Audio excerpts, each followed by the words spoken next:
পৃথিবীর অনেক জায়গা জুড়েই জিনদের বাস। প্রেতাত্মা চারিদিকে ছড়িয়ে ছিটিয়ে আছে। জিন ভূতের নাম শুনলেই গা কেমন ঝিনঝিন করে। আদিকাল থেকেই মানুষের আশেপাশে বসবাস করে জিন জাতি। শাপলা, সেতু আর ঋতু তিন বান্ধবী, যেন তিনটা প্রাণ। কেউ কাউকে ছাড়া চলতে পারে না। সেই ছোটবেলা থেকেই তারা একসাথে চলে। ওদের তিনজনের বাসা কাছাকাছি। তিনজন একসাথে এক মাদ্রাসায় পড়ে। খুব ভাব ওদের মধ্যে। এখানে ছেলে মেয়ে কেউ বসে থাকে না। স্বামীদের পাশাপাশি মেয়েরাও সংসারের হাল ধরে। এখানে নানান পেশার মানুষ মিলে একটা ছোট নগরী গড়ে উঠেছে। না শহর, না গ্রাম। এখানে আছে পুকুর, জলাশয়, কলকারখানা। কেউ গৃহিণী, কেউ চাকরিজীবী। এখানে আছে স্কুল, কলেজ, মাদ্রাসা। তবে এখানে পায়ে হেঁটে যাওয়া আসা করার সুবিধা আছে। স্কুলে যেতে গুনতে হয় বাড়তি টাকা। শাপলার বাবা একটা সরকারি চাকরি করে, সবসময় বাহিরের জেলায় ঘুরে বেড়ায়। শাপলার পরিবারে মা, দাদি আর ছোট একটা ভাই আছে। বাবা তো বাহিরে থাকে আর দাদা অনেক আগেই মারা গেছে। শাপলার বাবা অনেক চেষ্টা করেছে পুরো পরিবার সঙ্গে নিয়ে যাবার, কিন্তু শাপলার দাদি কিছুতেই নিজের বাড়ি ভিটে মাটি ছেড়ে যাবে না। প্রতিদিন সকালে ওরা তিনজন পড়তে যায়, একসাথে পুকুরে সাঁতার কাটে, আবার রাত হলেই দাদির কাছে গল্প শোনার আবদার করে বসে। সেতু আর ঋতুর মা মেয়ের সাথে এসে বসে থাকে। একদিকে চলে দাদি নাতনিদের গল্প, অন্যদিকে বুকের মধ্যে যেন সব গল্প নিয়ে হাজির হয় শাপলা, সেতু আর ঋতুর মা।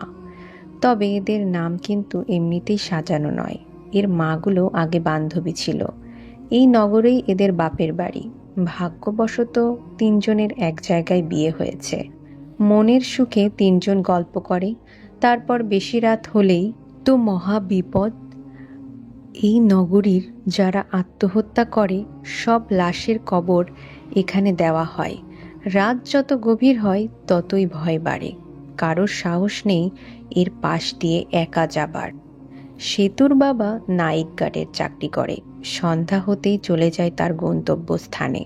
রাতে আর কোনো চাপ নেই সেতুর মায়ের, কারণ সেতু একটাই মেয়ে। ঋতুর মায়ের বাড়ি ফিরতেই হবে, কারণ ঋতুর বাবা সারাদিন কাজ করে রাতে বাড়ি ফেরে। তবে যাবার সময় বউ বাচ্চাকে নিয়ে যায়। দাদি প্রতি রাতে কবরস্থানের গল্প শোনায়। শুনতে খুব মজা লাগে। কিন্তু শাপলা: আচ্ছা দাদি, তুমি কি কখনো ভূত দেখেছ? কেমন হয় ভূত দেখতে? আমার ভীষণ ইচ্ছে করছে ভূত দেখার। দাদি গালে একটা গুঁতো দিয়ে বলল, সর মুখ পুরি, এসব মুখেও আনতে নেই। ভূত একবার যাকে ধরে তাকে আর কোনোদিন ছাড়ে না। তিন বান্ধবী দাদিকে জড়িয়ে ধরে ভূতের গল্প শুনছে। ওইদিকে রাত গভীর হয়েছে।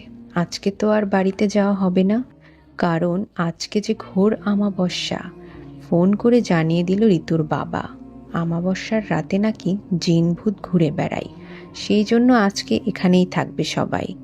সবাই ভয়ে গুটিসুটি হয়ে দাদির ঘরে, দাদির কাছে এসে বসে পড়ল। মা, মেয়ে সবাই। দাদি এবার আমাবস্যা নিয়ে একটা গল্প শোনাবে। দাদির বিয়ের পরে, দাদি যখন নতুন বউ, তখন প্রথম আমাবস্যা সম্পর্কে জানতে পারে। কারণ দাদা ছিল কবিরাজ টুকটাক, তাবিজ কবচ দিত। সবাই আগ্রহ নিয়ে বসে আছে গল্প শুনবে বলে, কিন্তু মনের মধ্যে ভয়ও লাগছে। আমাবস্যার রাতে কোনো সাহসী মানুষ এই কবরস্থানের সামনে একটা ডুমুর গাছ আছে, যে মানুষ রাতে এই ডুমুর গাছের নিচে বসে থাকবে, জিন ভূত তাকে অনেক ধন সম্পদ উপহার দেবেন। দাদি একটু বলেই থামতে সবাই দাদিকে অনুরোধ করলো পুরো গল্প বলার। এদিকে বাহিরে ঝনঝন শব্দে ভরে গেছে, মাঝে মাঝে শিয়াল হু হু করছে। দাদি এবার ভালো করে গল্পের আসর জমালো। দাদা ধন সম্পদ পাবার আশায় পুরো শরীরে তেল মাখলো, তারপর উত্তম রূপে অজু করে নিল। দাদি বলল, তেল দিলেন যে? আমাদের এখানে তো চোরেরা চুরি করার সময় তেল দেয়। দাদা বলল, জিন ভূত যেন আমার কাছে আসতে না পারে, আর এটা কোনো সাধারণ তেল নয়। আমি না আসা পর্যন্ত তুমি দরজা খুলবে না, কিছুতেই না। আমি এসে 3 ডাক দিব, তাহলেই তুমি দরজা খুলবে। আমি যদি 1 বা 2 ডাক দিয়ে চুপ করে থাকি তাহলে মনে করবে ওটা আমি না, কেউ আমার রূপ ধরে এসেছে। দাদা পুরো বাড়িতে কিসের যেন দাগ কাটলো। তারপর দাদিকে অনুরোধ করলো যত যাই হোক আমি না ফেরা পর্যন্ত বাহিরে না বের হতে। এই বলে দাদা বের হয়ে গেল। দাদির চোখে তো ঘুম নেই, একা বাড়িতে থাকে। শ্বশুর শাশুড়ি অনেক আগেই গত হয়েছে। দাদি একা একা বসে আছে, বুকের মধ্যে ধুপধাপ করছে। দাদি অনুমান করে বুঝতে পারছে এখন অনেক রাত। হাতে হারিকেন নিয়ে দাদি দাদার অপেক্ষায় আছে। কতবার করে যে নিতে নিষেধ করেছে, কে শুনে কার কথা। ঘুমে টুপ টুপ জোর করে চোখ টেনে তুলতে পারছে না, আবার ঘুমাতেও পারছে না। কখন যে দরজায় ডাক দেয়, দাদি শুনতে পাচ্ছে দরজায় মুরগির বাচ্চা নিয়ে ঘুরে বেড়াচ্ছে। বাচ্চাগুলো চিউ চিউ করছে। দাদি জোর করে চোখ খুলে মুরগিগুলো আনতে যাবে। মরার মুরগি, আজকেই বাইরে ছাড়া পড়তে হলো। ভাগ্য ভালো এতক্ষণ শিয়াল খায়নি। দাদি দরজা খুলতে যাবে তখনই দাদার কথাগুলো মনে পড়ল। দাদি আর দরজা খুলল না, কারণ মুরগির চেয়ে নিজের জীবন আগে। আবার দাদি অপেক্ষা করতে করতে ঘুমিয়ে পড়ল। এবার দাদা এসে ডাকছে। দাদি ছুটে গিয়ে দরজায় হাত দিতেই মনে পড়ল 3 ডাকের কথা, কিন্তু দাদি তো ঘুমের মধ্যে ডাক শুনতে পারেনি। দাদি এবারও দরজা খুলল না। দেখতে দেখতে রাত প্রায় শেষের দিকে। দাদির চোখ ঘুম টুপটুপ করছে। হারিকেনটা হাতের কাছে রেখেছেন। জিন ভূত নাকি আগুনকে ভয় পায়। হঠাৎ করে দাদা এসে 3টা ডাক দিল। দাদির সাথে সাথে দরজা খুলে দিল। একই অবস্থা আপনার, চেহারাটা এমন হলো কেমন করে? দাদাকে ভিতরে নিয়ে এসে মাথায় পানি দিল, বালতি 2-4। দাদার মুখটা কালো হয়ে গেছে, চুলগুলো সোজা হয়ে দাঁড়িয়ে গেছে, গাটা ভীষণ গরম আর সাথে কাঁপুনি। দাদা ওই 3টি ডাক দিয়ে বাসায় আসার পরে আর 3 মাস কথা বলতে পারেনি। কিন্তু কি হয়েছিল সেই রাতে দাদির খুব জানার ইচ্ছে। দাদির সেবা যত্নে পুরোপুরি ঠিক হয়ে গেল দাদা। দাদি সব সময় দাদার কাছে জানতে চায় কি ঘটেছিল সেই রাতে, কিন্তু দাদা বলতে চায় না। কেটে গেল অনেক দিন, ঘুরে ফিরে আবার আসলো সেই কালো রাত। এবার দাদি আর দাদাকে যেতে দেবে না, আর দাদাও আর কোনোদিন এই রাতে বের হবে না। দাদি দাদাকে হাতে পায়ে ধরে অনুরোধ করলো। কি হয়েছে সেই কালো রাতে? দাদা এবার শুরু করলো সেই কাহিনী। দাদা যখন ওই কবরস্থানে ডুমুর গাছের নিচে বসেছিল, তখন সাথে সাথে কিছু হয়নি। দাদা গাছের নিচে এক মনে ধ্যান করে যাচ্ছে। ধ্যান করতে হয় চোখ বন্ধ রেখে, যতই কিছু হোক চোখ খোলা যাবে না। সেই জন্য দাদা চোখ বন্ধ করে ধ্যানে বসেছিলেন। রাত যখন একটু বেশি শুরু হলো, তখন যেন কিসের আওয়াজ তার সামনে দিয়ে হাঁটছে। আবার তার সাথে সাথে নুপুরের তাল। শুরু হয়ে গেল বিকট হাসি। হা হা হা হা হা। জোরে বাতাস বইছে, মনে হচ্ছে দাদাকে উড়িয়ে নিয়ে যাবে। আর দাদার চারিদিকে থেকে হাসির শব্দ, হা হা হা, হি হি হি। তারপর দাদা অনুভব করলো মাটি সরে যাবার শব্দ। মনে হচ্ছে মাটিগুলো ফেটে যাচ্ছে। তার মধ্যে থেকে উঠছে আত্মহত্যা করা লাশগুলো, তাদের পায়ে শিকল পরা, শিকলের ঝনর ঝনর আওয়াজ। তবুও দাদা চোখ বন্ধ করে আছে। এখনো দাদা ধ্যানে। দাদার ইচ্ছে করছে চোখটা খুলতে, কিন্তু খোলা যাবে না। চোখ খুললেই মহাবিপদ, এমনকি প্রাণটাও চলে যেতে পারে। যারা এই ধ্যান থেকে চোখ খুলেছে তাদের কেউ বাঁচেনি। হয়তো বাড়ি পর্যন্ত গিয়েছে, কিন্তু 7 দিনের মধ্যে নাক মুখ দিয়ে রক্ত উঠে মৃত্যু হয়েছে। দাদার নাকে এবার আতর গোলাপের গন্ধ আসছে। এবার দাদা ভয় পাচ্ছে, কারণ এগুলো লাশের গায়ে লাগানো থাকে। দাদা ভয়ে থরথর করে কাঁপছে। রাত ধীরে ধীরে বেড়েই যাচ্ছে। কত রকমের শব্দ। দাদার কান যেন পচে যাচ্ছে। হঠাৎ করে দাদার গায়ে পানির মতো পড়ছে। দাদা মনে হচ্ছে গোসল করছে। দাদা এবার আরো বেশি ভয় পেয়ে গেল। এই কবরস্থানের আশেপাশে কোনো পুকুর নেই, আছে একটা, তবে একটু দূরে। আর কে আমাকে গায়ে পানি দিয়ে গোসল করিয়ে দেবে? তাহলে কি আমি ফাঁদে পড়েছি? আমার সব কেরামতি শক্তি শেষ হয়ে গেছে? একটু পরে দাদা বুঝতে পারছে এগুলো পানি নয়, আষ্টে গন্ধ। তাহলে এগুলো কি রক্ত? দাদার উপর বালতি বালতি রক্ত ডালা হচ্ছে। এর এবার দাদা মনের অজান্তেই চোখে খুলে ফেলল। চোখ খুলতেই সামনে দেখল শত শত লাশ দাদার সামনে, কেউ দাঁড়িয়ে, কেউ বসে, কেউ শুয়ে। কারোর চোখ ফুটবলের সমান, কারোর হাত পানি, কারো বা মুখ দিয়ে পড়ছে রক্ত ঝর্ণা ধারার মতো। দাদার উপরে কয়টা লাশ দাঁড়িয়ে আছে, ওদের চোখ মুখ দিয়ে দাদার গায়ে পানির মতো রক্ত পড়ছে। অনেক লাশ কাফনে মোড়ানো। কি যে ভয়ঙ্কর! আমরা এবার উঠে বসলাম, দাদিকে জড়িয়ে ধরলাম। আমাদের মাগুলো দাদার কাছে চৌকিতে উঠে এসে দাদির কাছে বসলো। সবার চোখে মুখে ভয়ের ছাপ। আমি আবার বললাম, তারপর কি হলো দাদি? দাদি আবারও শুরু করলো, চোখ খোলা বারণ, কিন্তু তোদের দাদা তো চোখ খুলে ফেলেছে। এখন সে মহাবিপদ। তার সামনে রাস্তায় 100 বেশি লাশ শুয়ে আছে কাপন পরে। দৌড়ে যে পালাবে তার কোনো উপায় নেই। লাশগুলো শিকল পরে ঝনঝন শব্দ করতে করতে এগিয়ে এসেছে। বিকট শব্দ, বিকট হাসি আর রক্তের মাখামাখি। দাদা তখন তার সবটুকু জাদুশক্তি ব্যবহার করলো আর ইয়া আল্লাহ বলে দিল এক দৌড়। যতগুলো লাশ ছিল সবগুলোর উপর দিয়ে, তারপর দরজায় এসে 3টি ডাক দিয়ে পড়ে গেছে। তবে দাদা খুব কিছু জানতো। কোনো জিন ভূত তার কোনো ক্ষতি করতে পারতো না, এমনকি তার কাছে আসারও সাহস পেত না। কিন্তু দাদা চোখ খোলার জন্য শাস্তি পেল। আমি তো গল্প শুনেই শেষ। এখন কার সাথে বাথরুমে যাব? আমার গা ধুয়ে যাচ্ছে। ঋতু, সেতু সবাই ভয়ে কাঁপছে। দাদি দাদাকে খুব সেবা যত্ন করে সারিয়ে তুলল। তবে ওই আমাবস্যা দাদার জীবনে কাল হয়ে দাঁড়ালো। দাদির একের পরে এক বাচ্চা পেটে আসছে আর নষ্ট হয়ে যাচ্ছে। অনেক ঝাড়ফুঁক তাবিজ কবজ করেও আমার বাবা হয়েছে। আবার বাবার জন্মের কিছু বছর পরে দাদা মারা যান। দাদির সব সময় মনে হয় ওই আমাবস্যা দাদাকে ও তার বাচ্চাদের কেড়ে নিয়েছে। দাদি ওই কবরস্থানকে খুব ভয় পায়, আমাকেই যেতে দেয় না। মা সারাদিন কাজে ব্যস্ত থাকে, কখনো গরুকে খাওয়াচ্ছে, কখনো রান্না করছে। দাদির সব কাজ মা নিজের হাতে করে। আমাদের পরিবার কোনো হিংসা নেই, সুখী পরিবার আমরা। বাবা টাকা পাঠাত প্রতি মাসে। হেসে খেলে কেটে যাচ্ছে দিন। তবে ওই কবরস্থানের সামনে দিয়ে যেতে গা কেমন করে আমার, খুব ভয় লাগে। আমরা 3 বান্ধবী যাওয়া আসা করি। কোনো দিন ভর দুপুর হয়, দাদি তো খুব বকাবকি করে।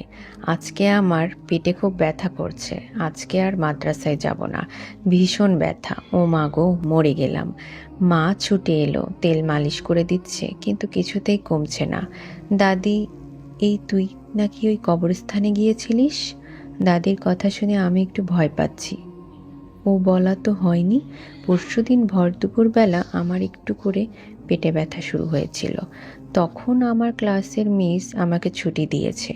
আমি ঋতু আর সেতুর জন্য অপেক্ষা করতে চাইলাম, কিন্তু মিস বলছে সোজা বাসায় যেতে হবে। এই সময় রাস্তায় কোথাও অপেক্ষা করা যাবে না, বাসায় গিয়ে মায়ের সাথে কথা বলতে হবে। কিন্তু ওই কবরস্থানের পাশ দিয়ে হেঁটে যেতে হবে। কি আর করার, একা একা হাঁটা শুরু করলাম। পেটের মধ্যে চিনচিন করছে, ব্যথায় অচেতন অবস্থা। বুঝতে পারিনি হাঁটতে হাঁটতে কখন যে ওই কবরের কাছে পৌঁছে গিয়েছি। রাস্তার মধ্যে কয়েকটি বড় বড় পাকা বড়ই পড়ে আছে। কি টসটসে দেখে আমার জিভে পানি চলে এলো। আমি বড়ইগুলো কুড়িয়ে নিলাম, একটার সঙ্গে একটা খেয়ে ফেললাম। আর যা অবস্থা আমার, তাড়াতাড়ি বাসায় ফিরতেই হবে। আমার মনের মধ্যে শুধু চিন্তা, কখন বাসায় ফিরবো। এভাবে রাস্তার মধ্যে বেশি সময় থাকা ঠিক হবে না। হঠাৎ মনে পড়ল ওই কবরস্থান আর কত দূরে।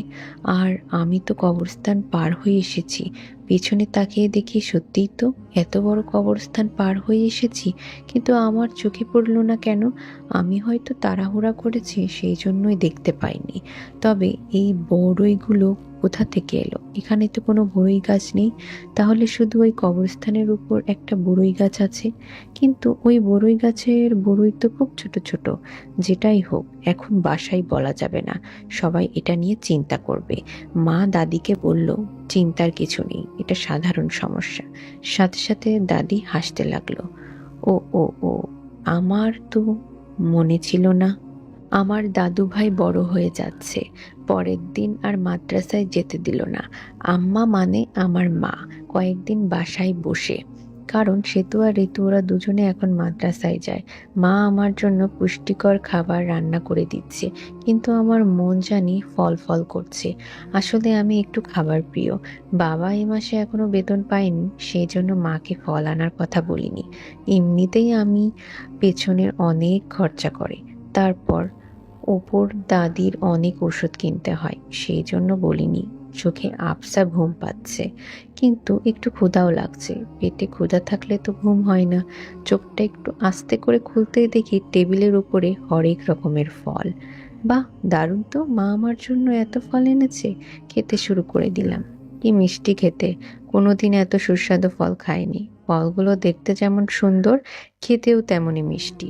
এবার অনেকদিন পরে ফল খাচ্ছি। মা তো আমাকে বলেনি ফল এনেছে, আর আমাকে নিয়ে তো বাজারেও যায়নি।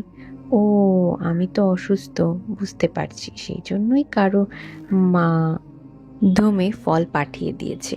আমি ফল খুব পছন্দ করি, তবে একসাথে অনেকগুলো খেয়ে ফেলি, তখন আমার ঠান্ডা লাগে বা অন্য কোনো সমস্যা হয়। যতই ভালো খাবার হোক, বেশি একসাথে খাওয়া উচিত নয়, এটা মা বলে আমায়। শুধু মা নয়, বইও পড়েছি। যাই হোক, ফল খেতে ইচ্ছে করছিল, ফল তো খেয়েছি, এবার একটু শান্তিতে ঘুমোবো। ফল খেয়ে আর ঔষধ খেয়ে সারা রাতে আমি ঘুমিয়ে পড়লাম। সকালে উঠে সত্যি খুব ভালো লাগছে, পেটে ব্যথা নেই একটু, শরীরটা বেশ সতেজ লাগছে। মা রান্না করছে, আমি পেছনে গিয়ে আমার মায়ের গলা জড়িয়ে ধরলাম। একটা চুমু দিয়ে বললাম, ধন্যবাদ মা, আমাকে এত বেশি ভালোবাসার জন্য। ও বাবা, তোকে আবার কবে ভালোবাসলো না? আর আজকে মাকে ধন্যবাদ? ঘটনা কি? আমার মিষ্টি হাসি দিয়ে আমার নাকটা টেনে টেনে কথাগুলো বলছে। আমি বললাম, বারে, তুমি যে আমার জন্য ফল এনেছো, প্রতিবার তোমার কাছে বারবার আবদার করতে হয়, এবার তুমি আমাকে না জানিয়েই এনেছো, সেই জন্যই অনেক ধন্যবাদ। মা আমার দিকে তাকিয়ে বলল, কি বলিস তুই এগুলো? কিসের ফল? আমি কখন এনেছি?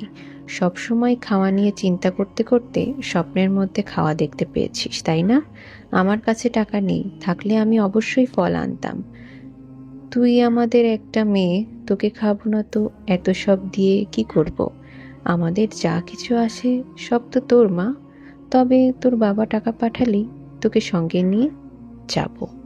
বাজারে গিয়ে তোর যে যে ফল খেতে ইচ্ছে করবে, তুই সেই ফলগুলো কিনে নিবি। আমার মিষ্টি মেয়ে, সারাক্ষণ শুধু খাওয়ার চিন্তা। আমি আর কথা বাড়ালাম না, সোজা আমার মায়ের রুমে গেলাম, দেখার জন্য এটা কি সত্যি নাকি স্বপ্ন ছিল। টেবিলের উপরে তো ফলের বাড়ি নেই, তাহলে আমি সত্যি স্বপ্ন দেখেছি? না, এটা হতে পারে না। আর মা তো আমার সাথে মিথ্যা কথা বলতে পারে না। তবে ফলের ঝুড়িটা কি হয়ে গেল? তবে কি দাদি সরিয়ে রেখেছে? ঠিক সেটাই হবে, কারণ আমি এমনিতেই অসুস্থ, আর একসাথে সব ফল খেয়ে নিলে আরো অসুস্থ হয়ে পড়ব। তবে কম খাইনি, 3-4 মাসের ফল একসাথে খেয়ে নিয়েছি, আর 2-1 মাস ফল না খেলেও চলবে। আমি দাদির রুমে গিয়ে তন্ন তন্ন করে খুঁজলাম, না, কোথাও নেই ফলের ঝুড়ি। দাদি তো বৃদ্ধা, পিঠে কুচ পড়েছে, দাঁড়িয়ে হাঁটতে পারে না। দাদি রাখলে এইটুকুর মধ্যেই রাখবে। আমি পুরো বাড়ি খুঁজলাম, একটা সুতা পরিমাণ জায়গাও বাদ রাখিনি। বাসার সব চাবি আমার কাছে থাকে, গহনা, জমির দলিল, দামি দামি কাগজ, সব কিছুর চাবি আমার হাতে। আর মা তো ফ্রিজ বা রান্নাঘর ছাড়া সিন্ধুকে ফল তালা দিয়ে রাখবে না। তবুও আমি মনকে বোঝানোর জন্য পুরো বাসা খুঁজে দেখলাম, কোথাও নেই। তাহলে আমি সত্যি স্বপ্ন দেখেছি? এত বড় ভুল কি করে হলো? আমার রুমের সাথে একটা বেলকনি আছে, আমি ফলগুলোর খোসা ওখানে রেখেছিলাম। আমি বেলকনিতে গিয়ে দেখলাম একটা খোসাও নেই। তবে বাহিরে কয়েকটা ছোট ছোট টুকরো পড়ে আছে। আমি হন্তদন্ত হয়ে বাহিরে গেলাম, খোসাগুলো হাতে তুলে নিলাম। এই সেই ফল, কিন্তু আরও খোসা কই? খোসা থেকে ঘ্রাণ পাচ্ছি। সেই ঘ্রাণটাই আমি খোসা একটু মুখে দিলাম পরীক্ষা করার জন্য। সত্যি তো একরকম স্বাদ। আমি পেট ভরে মন ভরে খেয়েছি, সেটা কি ভুলতে পারবো? আমি ছোট টুকরো হাতে নিয়ে আমার রুমের মধ্যে চলে গেলাম। আম্মা আর দাদি কখনোই আমার সাথে মিথ্যা কথা বলেনি, তবে আজকে কেন বলল? আর ঝুড়িতে রাখা ফলগুলো বা কি করলো? রুমের খাটের সাথে হেলান দিয়ে বসে আছি। কয়েকদিন সেতু আর ঋতুর সাথেও কথা বলা হয়নি। সেতুর মায়ের জ্বর, সেই জন্য রাতেও আসতে পারিনি। ভর দুপুরে নাকি ছাগল আনতে গিয়েছিল ওই কবরস্থানের কাছে। ছাগলটা দড়ি ছিঁড়ে এসে কবরস্থানের কাছে এসে পাতা খাচ্ছিল। সেতু মাদ্রাসায় ছিল, সেতুর বাবাও ততদিনে বাসায় থাকে না, সেই জন্য বাধ্য হয়ে ছাগল নিতে একা গিয়েছে এই ভয়ঙ্কর কবরস্থানে। বাড়িতে গিয়েই নাকি সারা শরীর লাল লাল দাগে ভরে গিয়েছে। তারপর বিকেল গড়িয়ে সন্ধ্যা হতেই গায়ে এসেছে প্রচুর জ্বর। এই খবর তো চারদিকে ছড়িয়ে গেছে। এই ভয়ে ঋতুর মা আর ঋতুও বাসা থেকে বের হচ্ছে না। এই কয়দিন সবাই সবার ছেলে মেয়েদের মাদ্রাসায় নিয়ে যাচ্ছে, আবার সঙ্গে করে নিয়ে বাসায় ফিরছে। এই কবরস্থান নাকি প্রতি বছর কাউকে খেয়ে নেয়, সেটাই শুনে যাচ্ছি শিশুকাল থেকে। সবাই খুব আতঙ্ক নিয়ে আছে, এবার যে কাকে খাবে, কে যে কবরস্থানের লাশ হয়ে যাবে। সব পরিবারের মনে এই ভীতি সৃষ্টি হয়েছে। বান্ধবী ছাড়া একটা মুহূর্ত, একদিন, একটা সময় থাকিনি, তাই ওদের কথাও খুব মনে পড়ছে। টেবিলের উপরে ফোন টাং টিং টিং করে বেজে উঠল। আব্বু ফোন করেছে। আমি ফোন রিসিভ করে হ্যালো বললাম। বাবা মানে আব্বু আমাকে বলল, কেমন আছো আমার কলিজার টুকরা আম্মা? আব্বু আমাকে খুব ভালোবাসেন। আমি বললাম, খুব ভালো আছি। তোমার দাদি কেমন আছেন? মানে আমার বড় মা। ওটা আমার বড় মা। আর তুমি আমার ছোট মা। তোমাদের রেখে থাকতে আমার ভালো লাগছে না। তুমি তোমার দাদিকে রাজি করিয়ে আমার কাছে শহরে চলে এসো। আব্বু আমাকে যখন বেশি আদর করে কথা বলে, তখন আমাকে আপনি, আম্মা এগুলো বলে। আর বাকি সময় দরকারি আলোচনা করে তুমিই বলে। আমি বললাম, বাবা দাদি তো কিছুতেই রাজি হবে না। আর জানো বাবা, আমার নগরে আবার একটা ঘটনা ঘটেছে। আমি সেতুর মায়ের কথাগুলো বললাম। বাবা বলল, তোমার দাদিকে ফোন দাও, আমি তোমার দাদির সাথে কথা বলবো।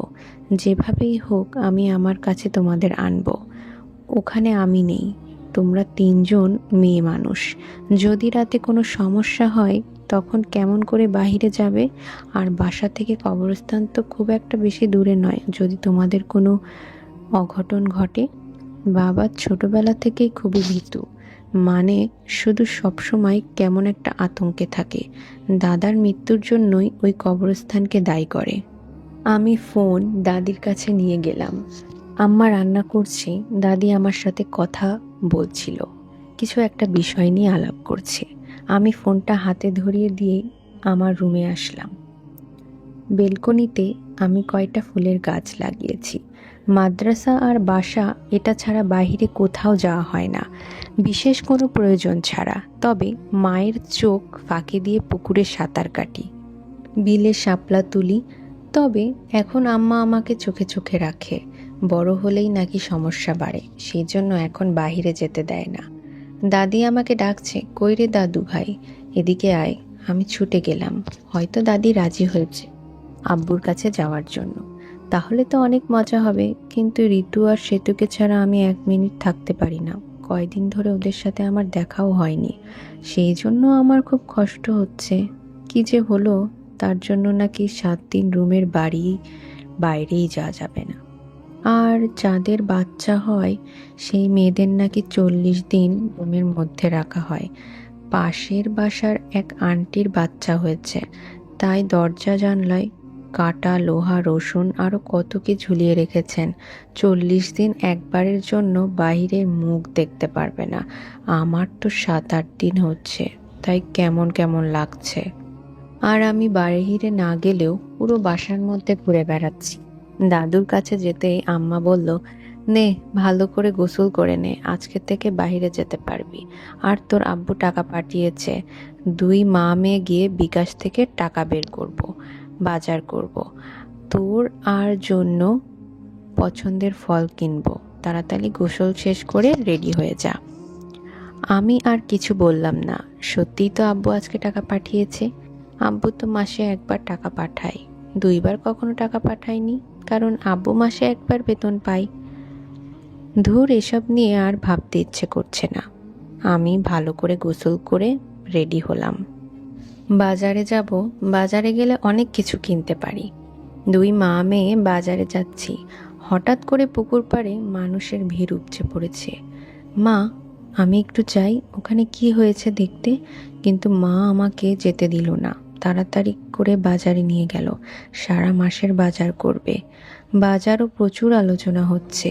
পুকুরে একটা বাচ্চার লাশ পাওয়া গিয়েছে, সবাই বলাবলি করছে। অবশেষে এইবারও একটা প্রাণ নিল। দানব কবরস্থান প্রতি বছর একটা করে প্রাণ নিচ্ছে। আম্মা তাড়াতাড়ি করে বাজার শেষ করে বাসায় ফিরল। কয়দিন মানুষ আবার আগের মতো করে চলাফেরা করবে, কারণ ভয়ঙ্কর কবরস্থান এখন লাশ নিয়ে শান্ত হয়েছে। কিন্তু কিছুদিন পর আর কোনো কারোর ক্ষতি করবে না। দাদির কানেও কথাটা পৌঁছে গেছে। খবরটা যেন বাতাসের সাথে পৌঁছে গেছে চারদিকে। আম্মা আমাকে বলে দিচ্ছে, সন্ধ্যাবেলা থেকে রাতে আমি যেন কাউকে না ডাকি, এবং কেউ আমাকে ডাকলে আমি যেন তার উত্তর না দিই। জিন ভূত নাকি মানুষ রূপ ধরে ঘুরে বেড়ায় আর ডাকাডাকি করে। আম্মা আজকে অনেক কিছু রান্না করেছে। সন্ধ্যা হতেই সেতু আর ঋতু এসেছে ওদের মায়ের সাথে। ওদের দেখে যেন আমার প্রাণ ফিরে এলো। আম্মা আর দাদিও খুব খুশি, ওদের সাথে কথা বলে, কারণ অনেক দিন হচ্ছে কারোর সাথে কারোর যোগ নেই। দাদি বলল, এই কবরস্থান একদিন সবাইকে গ্রাস করবে, কেউ বাঁচতে পারবে না ওর হাত থেকে। আমি তো পেটের মধ্যে ওই ফলের কথাগুলো জমিয়ে রেখেছি, কখন সেতু আর ঋতুকে বলবো ফলগুলোর কথা। কিছুতেই বলতে পারলাম না। আবার মনে মনে ভাবছি, যদি আমি ওদের বলি তাহলে আম্মা আর দাদির মতো আমাকেও পেটুক বলবে না তো। আমি একেবারে ফলের কথা মাথা থেকে ছেড়ে ফেললাম। পরের দিন থেকে আবার মাদ্রাসায় আসা শুরু করলাম। 3 বান্ধবী একসাথে, লেখাপড়া, খাওয়া আর রোজকার মতোই আড্ডা। সেতু আর ঋতুর আমার বয়সে বড়, কিন্তু আমি ওদের থেকেও দেখতে বড় সড়ো। শিমুল পলাশ ফুটেছে চারিদিকে, দেখতে কি যে সুন্দর লাগছে। শিমুল ফুল তো আমার অনেক ভালো লাগে। শুধু ফুল নয়, কয়েকদিন পরে তোলা বের হবে, সেটাও আমার অনেক ভালো লাগে। 3 বান্ধবী মিলে শিমুল ফুলের বাগানে এসেছি। এখানে বড় একটা শিমুল বাগান আছে। শিমুল গাছের তুলা বিক্রি করে নিজেদের সংসার চালাই। একসাথে অনেক ফুল আর কোকিলের কুহুকুহু ডাক, মন প্রাণ শীতল হয়ে যাচ্ছে। পেছনে দেখি আম্মা আর সেতুর মা আসছে। ভয়ে তো, কারণ আম্মার কড়া নিষেধ, বাসা থেকে বের হওয়া যাবে না। এখন বড় হয়েছি, এখন আর ছোট নেই। আমি হাতে করে কয়টা ফুল নিয়ে মেরে দাঁড়িয়ে আছি। আজকে তো রক্ষা নেই। আম্মা কাছে এসে হাত থেকে ফুলগুলো নিয়ে ফেলে দিলেন। আমি ভয়ে গুটিসুটি মেরে দাঁড়িয়ে আছি। আম্মা আমার হাতটা ধরল। এই মেয়েগুলো কোনো কথা শুনতে চায় না। দেখেন, রোদে পুড়ে সাদা চামড়া কালো করে ফেলছে। এখন কি ছোট আছে যে যা ইচ্ছে তাই করবে? এবার শাপলার বাবা বাসায় ফিরলে শাপলাও বিয়েকে দেব। তবে কথা বলতে বলতে আম্মা আমাদের বাসায় নিয়ে গেলেন। বাসায় ফিরে আম্মা তাড়াতাড়ি করে আমাকে আমার রুমে যেতে বললেন, আর সেতুকে আম্মার একটা শাড়ি পরিয়ে দিল। আমি তো কিছুই বুঝতে পারছি না। আমার রুম থেকে বের হওয়া যাবে না, এটা কেমন কথা? তবে আমি কখনো আম্মার কথার অবাধ্য হইনি। আমি চুপচাপ রুমের দরজা বন্ধ করে শুয়ে আছি। মনে মনে ভাবছি ফুলগুলোর কথা। ইস, আম্মা যদি না ফেলে দিত, তাহলে 2 চোখ ভরে ফুলগুলো দেখতাম। আবার চোখ পড়ল টেবিলে। একটা সাদা ঝুড়িতে লাল বর্ণের শিমুল ফুল, একেবারে টকটকে লাল, যেন এখনই সত্যি ফোটা, গাছ থেকে যেন কেউ পেড়ে নিয়ে এসেছে। যেগুলো মাটিতে পড়ে তার রং এতটা গাঢ় নয়। ফুল ফোটার পরে 2 দিনের মতো গাছে থাকে, তারপর রোদে পুড়ে রং কেমন যেন হয়ে যায়। ও আচ্ছা, তাই তো, আমার হাত থেকে ফুলগুলো ফেলে দিল, আমার জন্য শিমুল ফুল নিয়ে এসেছে। কিন্তু আম্মা তো কখনো কোনো ফুল নিতে দেয় না, বন জঙ্গলের ফুল তো আরও না। আমি ফুলগুলো ছুঁয়ে আদর করে দিলাম। এর মধ্যে সেতু ছুটে এসে আমার দরজায় ডাকছে। আমি দরজা খুলতে কান্না করে দিল। ও মা, কি হয়েছে? এত সাজুগুজু করিয়ে কেন কাঁদতেছিস সুন্দরী কন্যা? আমার কথা আজকে রাগ করছে না কেন? 3 বান্ধবীর মধ্যে কারো যদি মন খারাপ করে, কান্না কান্না করে, তখন এভাবে কথা বলি, কিন্তু প্রতিদিন আরো রেগে যায় বা হাসে। কিন্তু আজকে তো একটাও কিছু করছে না। পেছনে সেতুর মা, সব মেয়েদের পরের বাড়ি যেতে হবে, এটা নিয়ে কান্না করার কিছু নেই। ছেলে ভালো চাকরি করে, এই বিয়ে দেব। মেয়েদের আবার বয়স বেশি হলে বিয়ে দিতে সমস্যা হয়। কি বলেন মা? মানে দাদিকে বলছে সেতুর মা। দাদি বলছে, হ্যাঁ, এখনই সময়, আমাদের সময় তো আর কোলে কোলে বিয়ে হয় তো। সে কান্না বন্ধ করে, বৌমা একটু হলুদ আর দুধ লাগিয়ে দাও ওর মুখে, তাহলে ওর উজ্জ্বলতা বাড়বে। গায়ের রং তবে হলুদ দেবার পরে থেকে যেন বাহিরে বের না হয়। হলুদের কিন্তু একটা খারাপ বাতাস আছে। পছন্দ হয়েছে সেতুকে। এর মধ্যে ঋতু এসে হাজির, খুব নাচানাচি করছে আনন্দে। বান্ধবী তোর বিয়ে, লাল শাড়ি দিয়ে। ও মা, আমি তো ভুলেই গিয়েছি, বিয়ে মানে আনন্দ। আমরা দুজন ওর গলা ধরে নাচতে শুরু করলাম। আমাদের সাথে দাদিও নাচা শুরু করলো।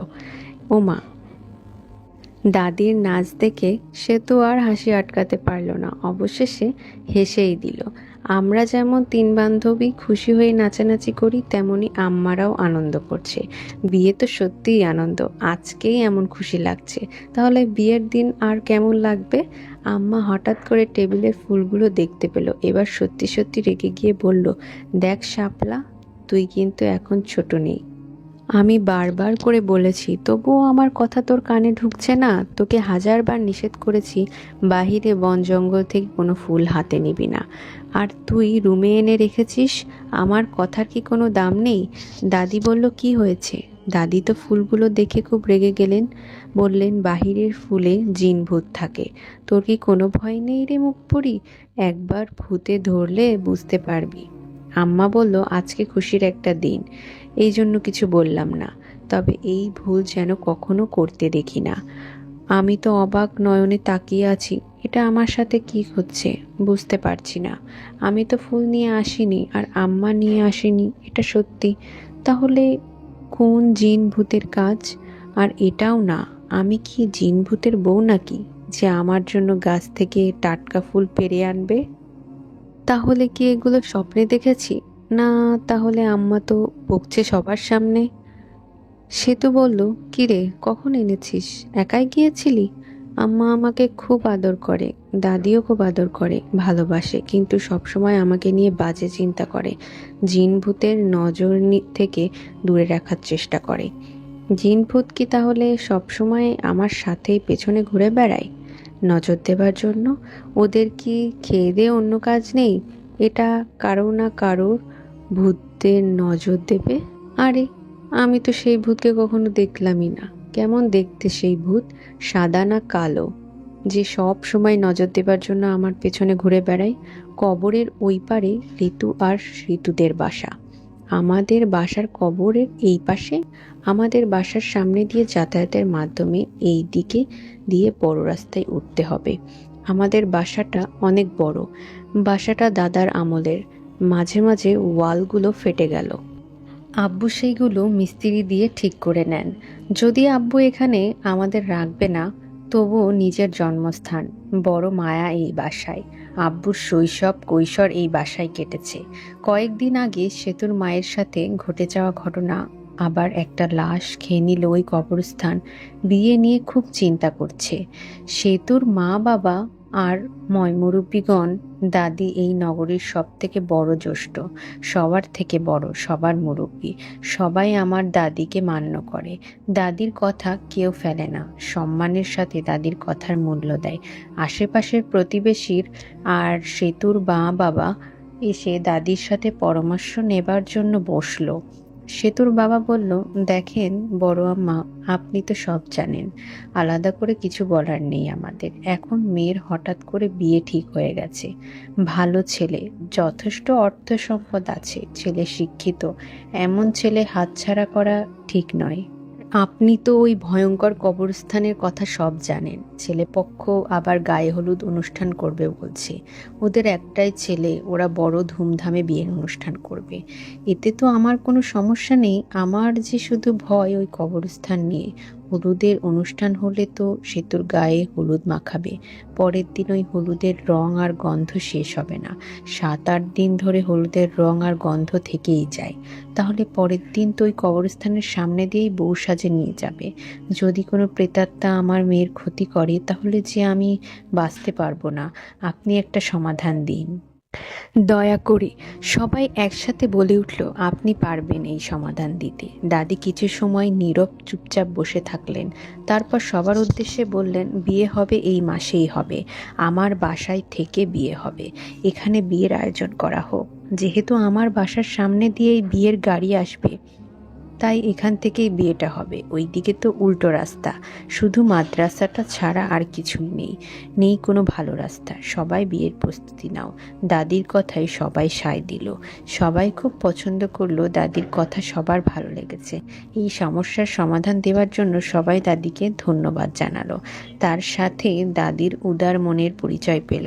আমরা তো বেশি আনন্দ হচ্ছে আমার কলিজার বান্ধবী সেতুর বিয়ে, সেটাও আবার আমার বাসায়। আমার কাছে তো বিয়ে মানে খাবার, অনেক অনেক খাবার।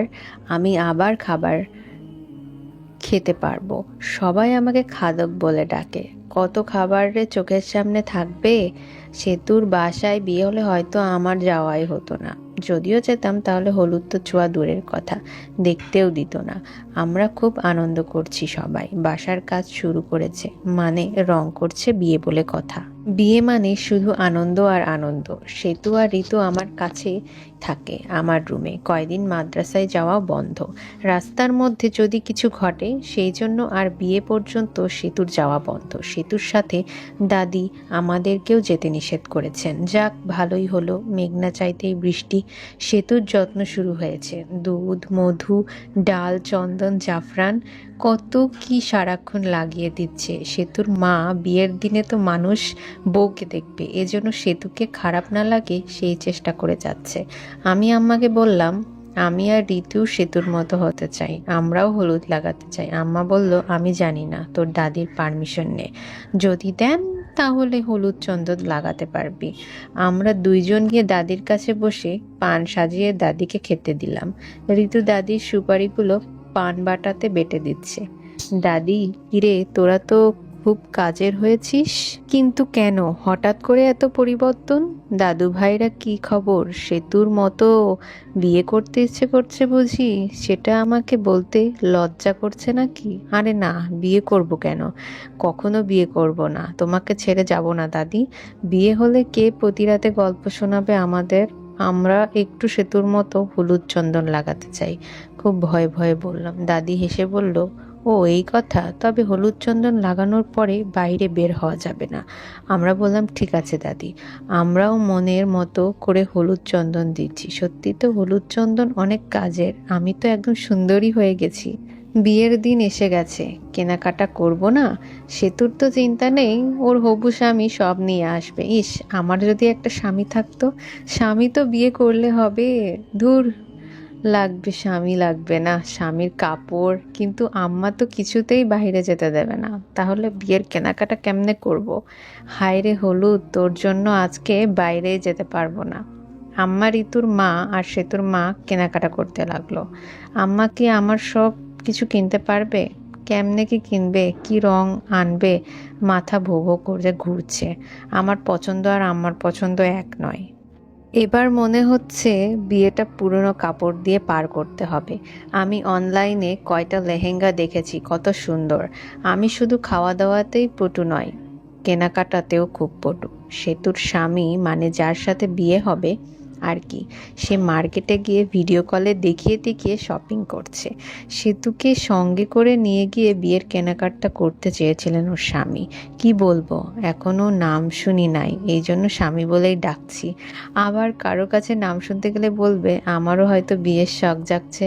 কিরে সেতু, তোর ইয়ের নাম কি? জানি না, এক কথায় সেতু উত্তর দিল, ঠিক আছে, ওর নাম দিয়ে আমার কি হবে শুনি। অনেক সুন্দর সুন্দর ড্রেস কিনেছে। ইস, সত্যি বলতে আমার ও এখন বিয়ে করতে ইচ্ছে করছে। আমিও ফোনে অনলাইনে সুন্দর একটা লেহেঙ্গার অর্ডার দিলাম। আম্মা এলেই টাকা দিব, আর আসতে তো 2 দিন লাগবেই। আম্মা চলে এলো আমার জন্য শপিং করে। মোটামুটি ভালোই কিনেছে, অপছন্দ করার মতো না। আমার আম্মাও তাহলে স্মার্ট হয়েছে। আমি আম্মার গলা ধরে বললাম, অনলাইনে একটা লেহেঙ্গা অর্ডার দিয়েছি। আম্মা বলল, সেটা কবে দিবে? আসতে তো সময় লাগবে, কালকে তো গায়ে হলুদ, পরের দিন বিয়ে। আমি বললাম, বিয়ের সকালে হাতে পেয়ে যাব। এখন 150 টাকা বিকাশ করতে হবে। আম্মার সাথে সাথে বিকাশ থেকে টাকা দিয়ে দিল। আমি তো রীতিমতো অবাক, আম্মা বিকাশও করতে পারে।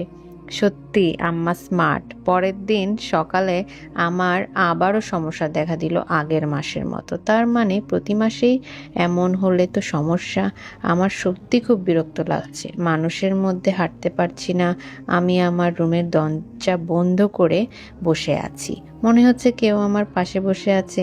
না না, মনের ভুল, আমি তো দরজা বন্ধ করে রেখেছি, এমন হয়ে ঘুরতে পারবো না। আমি গোসল করে কাপড় পরবো, মনে হচ্ছে কেউ আমার পেছনে দাঁড়িয়ে আছে। আচমকা আমি পেছনে ঘুরলাম, না তো কেউ নেই। গোসল করে শুয়ে আছি, মনে হচ্ছে আমার পাশে সত্যিই কেউ শুয়ে আছে। না, এবারও তো কিছু একটা করতে হবে। আমি দাদিকে ডাকতে যাব, তখন মনে পড়ল দাদি বা আম্মা যদি জানে তাহলে আমার আনন্দ মাটি করে দেবেন। আমি চুপচাপ শুয়ে আছি। ঋতু এসে দরজায় হাত দিতে আমি ভয়ে লাফিয়ে উঠলাম। ঋতু, কি হয়েছে শাপলা, তুই ভয় পেয়েছিস? আরে না, বলতে গিয়ে থমকে গেলাম। বাহিরে চলে দেখো, বাইরে সেতুকে নিয়ে সবাই নাচ গান করছে। চল তাড়াতাড়ি, আমি বললাম। একটু পরে সেজে গুজে যাব, এখন গেলে পুরাতন হয়ে যাব যে। আগে অনুষ্ঠান শুরু হোক, সারাদিন নাচ গান করে খই মুড়ি মিষ্টি চিড়া ধুম পড়েছে। আম্মা দাদি খুব ব্যস্ত কাজের চাপে, সে তো কেমন অন্য মনোভাব নিয়ে বসে আছে। মনে হচ্ছে ওকে নাকি কোনো চিড়িয়াখানায় পাঠানো হবে। স্বামী সুন্দর সুন্দর কাপড় গহনা কিনেছে, তাহলে কিসের এত চিন্তা? আর এখানে তো শুধু ভূত আর ভূতের ভয়। অন্য কোথাও গেলে তো আর এসব নাটক থাকবে না। ঋতুর সাথে গল্প করতে করতে ঘুমিয়ে পড়েছে, এদিকে অনুষ্ঠান শুরু হচ্ছে। সেতু এসে আমাদেরকে কান ধরে তুলল, কিরে, আমার বিয়ে হচ্ছে বলে আমাকে তোরা এভাবে পর করে দিলি? তোরা কেমন করে পড়ে পড়ে ঘুমাচ্ছিস? আমার কাছে একবারও যাবার সময় নেই। ওর চেঁচামেচি শুনে উঠে দেখি সন্ধ্যা। সেতু যে হলুদ শাড়ি চুড়ি পরে রেডি হয়ে গেছে। সরি রে বান্ধবী, আমরা এখনই যাচ্ছি। তবে তোকে সত্যিই হলুদ পাখির মতো লাগছে। আমরা দুজন তাড়াতাড়ি করে রেডি হয়ে বের হলাম। আমাদের বাসায় বড় একটা রুম আছে, ওই রুমে নাকি সব আত্মীয় স্বজনকে দাওয়াত করে নিয়ে এসে একসাথে খাবার দেওয়া হতো। ওই রুমেই আজকে সেতুর গায়ে হলুদ হচ্ছে। আমি হলুদ শাড়ি পরে খোপায় গাঁদা ফুল দিলাম। আয়নার সামনে নিজেকে চিনতে পারছি না। এত বড় হয়েছি, দেহের এত পরিবর্তন কখন হয়েছে? আমি তো নিজেকে এভাবে আয়নাতে দেখিনি। হঠাৎ করে আয়নার মধ্যে একটা ছায়ার মতো দেখলাম। আবার আমার মনের ভুল। রেডি হয়ে ওই রুমে গেলাম, সেতুর কাছে গিয়ে বসলাম। 3টা বান্ধবী এতদিন একসাথেই ছিলাম, আজকে থেকে আলাদা হয়ে যাব। চোখের মধ্যে পানির উপস্থিতি টের পাচ্ছি। হাতটা চোখে দিলেই কাজলটা মুছে যাবে। আবার জোরে কান্না করলেও সেতুও কষ্ট পাবে। আমি যদি কান্না করি তাহলে সেতুকে থামানো যাবে না। অনুষ্ঠান হচ্ছে, আমার গায়ে হলুদ লাগিয়ে দিল। সবাই হলুদের গন্ধে খুব ভালো লাগছে, কেমন যেন একটা অনুভূতি। তারপর শুরু হলো মেহেদি অনুষ্ঠান। আমি মেহেদি পরার জন্য রেডি। হাত সামনে দিতেই পেছনে ব্লাউজ ফেটে গেছে। পুরাতন হলে যা হয় আর কি, তবে বানানো খুব বেশি দিন হচ্ছে না। নিয়ে এসে শুধু গায়ে দিয়ে চেক করেছিলাম, তারপর আর পরা হয়নি। আগের যে শরীরের পরিবর্তন হয়েছে এই জন্য ফেটে গেল। ঋতু আমাকে মেহেদি পরিয়ে দিচ্ছে, আমারটা শুকিয়ে গেলে আমি আবার ঋতুকে পরিয়ে দেব। কিন্তু ছেঁড়া ব্লাউজ নিয়ে কেমন করে যাব? সারা রাত তো মানুষের ভিড় থাকবে, পেছনে যেন কেউ সুই সুতা দিয়ে সেলাই করে দিচ্ছে। আম্মা ছাড়া কে আবার হবে? এই পাশ দিয়ে যাবার সময় হয়তো ছেঁড়া দেখতে পেয়েছে। আমিও নড়ছি না, কারণ হাতে মেহেদি দিচ্ছি। একটা নড়াচড়া করলেই শেষ। সেলাই শেষ করে আমার গায়ে সুন্দর করে শাড়িটা ঠিক করে দিল। মেহেদি শুকিয়ে গেছে। আবার ঋতুকে দিয়ে দিলাম। রাতে সবাই জেগে থাকবে, আদা রসুন খোসা ছাড়াবে, মাছ মাংস কাটবে, বাসার মধ্যে সব কাজ হবে। কিন্তু আমি জাগতে পারবো না, মানে এখানে থাকতে পারবো না। এমনিতেই আজকে আমি সেতু আর ঋতু রুমে চলে গেলাম। সেতু তো একটু পরে পরেই কান্না শুরু করেছে।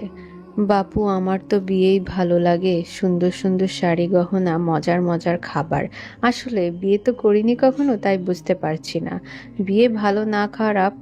আমি যেইগুলো বিয়ে খেয়েছি আমার তো বেশ ভালোই লেগেছে। আমার খাটটা বেশ বড়, আমি বড় খাট নিয়েছি। কারণ সেতু আর ঋতু সারাদিন আমার কাছে থাকে, খাটের উপর তিনজন একসাথেই ঘুমিয়ে পড়েছি।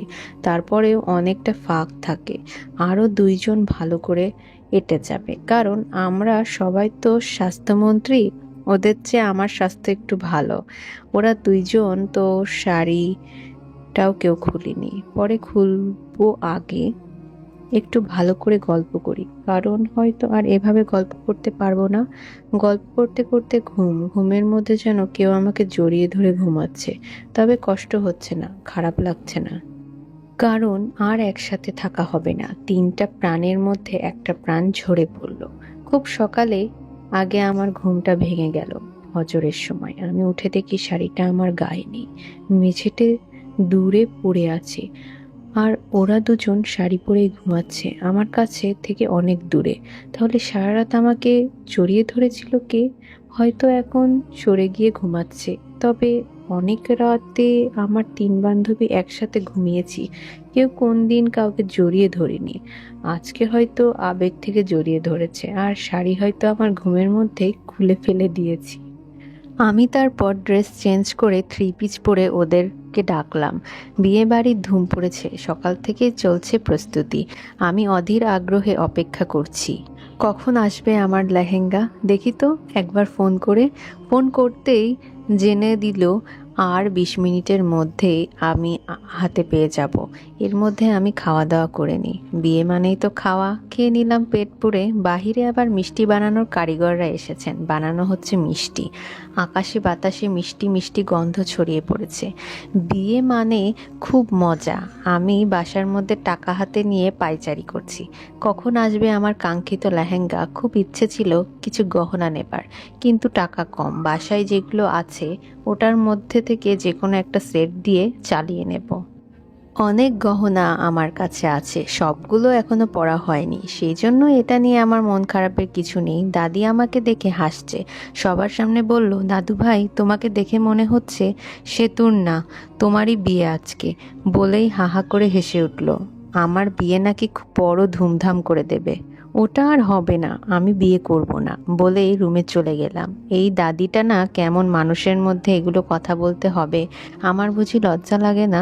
আবার কে ফোন করলো, বিরক্ত হয়ে ফোনের কাছে গেলাম। ও মা, আমার পার্সেল এসে গেছে। এ কি, বাসার মধ্যে তো আরও বড় বড় ব্যাগ নিয়ে ঢুকছে। কয়টা মানুষ, আমার তো একটা লেহেঙ্গা, তাহলে বড় লাগেজ কেন? ও, এটা তো সেতুর, তাহলে আমারটা নিশ্চয়ই বাহিরে দাঁড়িয়ে আছে। আমার তো আবার দাগ টানা আছে, দাগের বাইরে যেতে পারবো না। একটা পিচ্চিকে পাঠিয়ে দিলাম পার্সেলটা নিয়ে আসার জন্য। ভাইয়াটা খুবই ভদ্র, ভিতরে এলো, আমার হাতে পার্সেলটা দিয়ে টাকা নিয়ে চলে গেল। আমি তো এটা খুলবো না, তবে চেক করে নেওয়া উচিত ছিল। এখনই বের করলে সবাই দেখবে। না বাবা, এখন বের করার কাজ নেই। রুমে গেলাম। সেতু আজকে কত কি এসেছে তোর রে, দেখি একটু। একে নিয়ে হয়েছে আরেক জ্বালা। কাঁদবে না, বিয়ে শাড়ি চুড়ি দেখবে, চোখটা যেন সমুদ্র করে ফেলেছে। এত পানি যে কোথা থেকে আসে, বাহিরে আবার কিসের কান্না। সেতুর মা কাঁদছে, আজকে কি কান্না দিবস বুঝতে পারছি না। আমি আম্মাকে বললাম, আজকে যত ইচ্ছা কান্না করেন আপনার বান্ধবীর গলা ধরে, আমি কিন্তু আমার বিয়ের দিন কাঁদতে দিব না, আমার মেকআপ নষ্ট হয়ে যাবে। এটা শুনে সবাই হেসে উঠল। সেতুর মা কাকি বুঝলাম না হাসির কি হলো। সত্যি সত্যি কাঁদতে দিব না, মেকআপ করতে অনেক সময় লাগে। আম্মা বলল, পাকা মেয়ে, বিয়ের দিন হোক দেখবো আমি কান্না করি না তুই কান্না করিস। মেয়ের গোসলের পরে লাগেজ খোলা হবে, তাহলে আমি গোসল করি, গোসল করে এসে আমি চুল শুকাবো। কিন্তু খুব ইচ্ছে করছে ড্রেসটা দেখতে। সত্যি আমার ধৈর্য কম, একটু পরেই খুলবো সেতুর সাথে।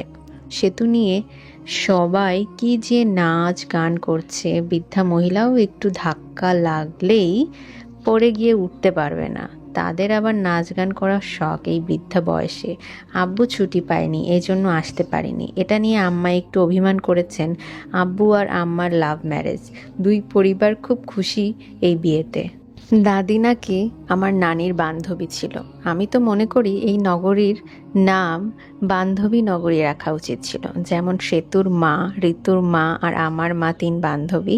নাচ গান শেষ করে ঋতু, সেতু আর আমি, আমাদের মা, কয়েকটা ভাবি যারা খুব চালাক চতুর, তাদেরকে আমার রুমের মধ্যে নিয়ে চলে এলো আর দরজা বন্ধ করে দিল। কারণ বিয়ে বাড়িতে নাকি অনেক চুরি হয়, কার মনে কি আছে কেউ জানে না।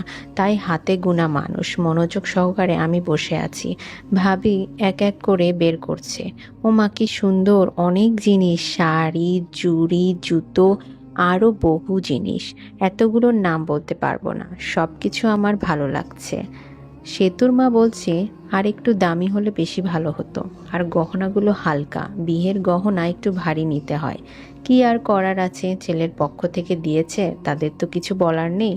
এবার আম্মা বলল, শাপলা তোরটা বের কর দেখি অনলাইন থেকে কেমন ড্রেস নিলি। তবে আমার পার্সেলটাও বড় বক্সে।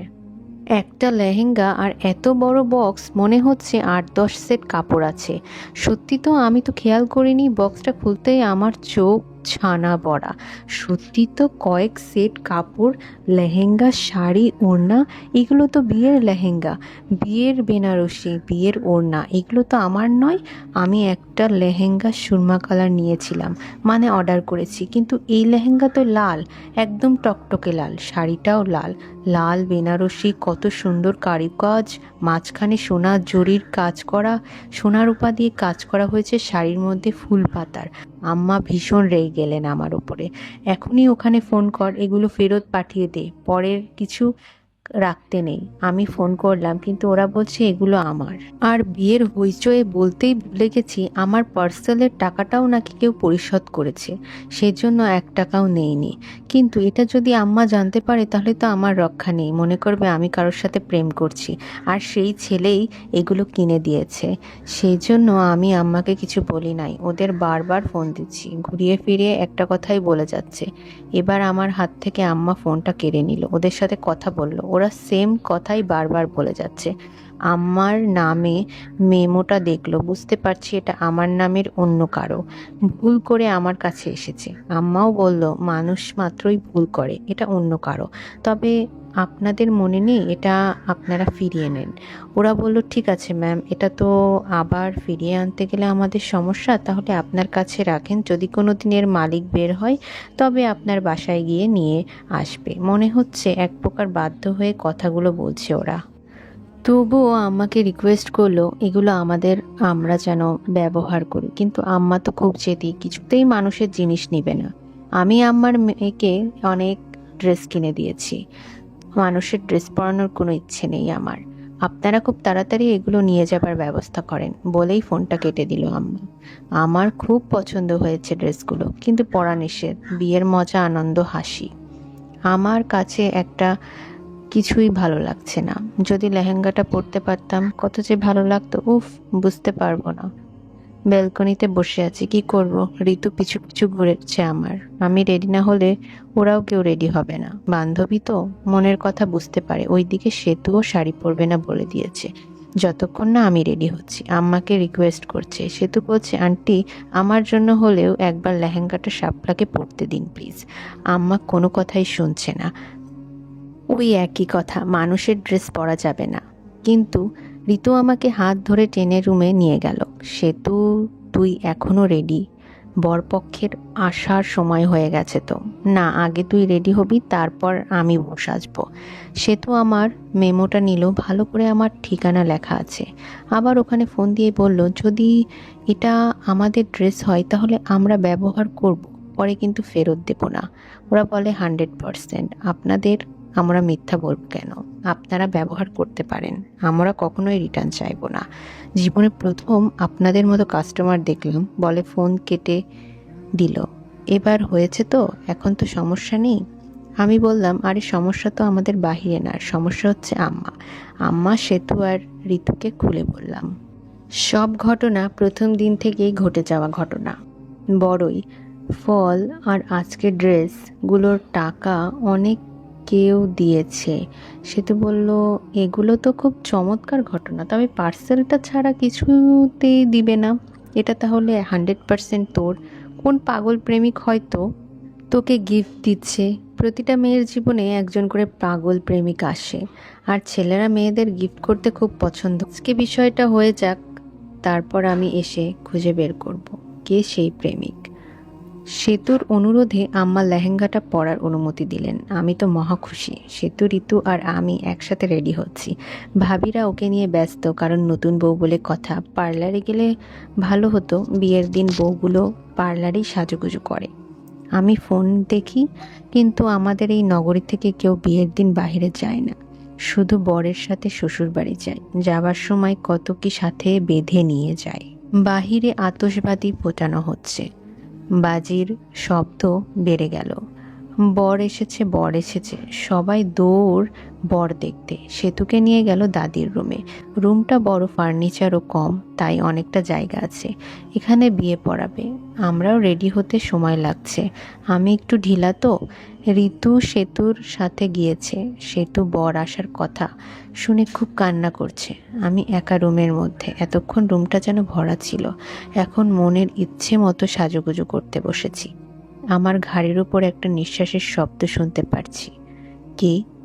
ঋতু আমার এখনো হয়নি, একটু পরে যাচ্ছি। কথা বলে আমি আবার, কেউ যেন আমার চুলগুলো ছুঁয়ে দিচ্ছে। আম্মা, দাদি, ঋতু এমন করেনি। পিছনে তাকিয়ে দেখি কেউ নেই। আমার এবার একটু ভয় লাগলো। আমি পরিপূর্ণভাবে রেডি। হঠাৎ করে একটা কালো বিড়াল আমার কোলে লাফিয়ে পড়লো। আমি ওবারে চিৎকার করে উঠলাম। বিয়ে বাড়িতে কেউ শুনতে পারেনি আমার চিৎকার। বিড়ালটাকে ছাড়ানোর চেষ্টা করেছি, কিন্তু বিড়ালটা আমার সাথে অস্বাভাবিক আচরণ করছে। আমার বুকের উপর লাফিয়ে উঠে আমার গালে কপালে আদর করতে লাগলো।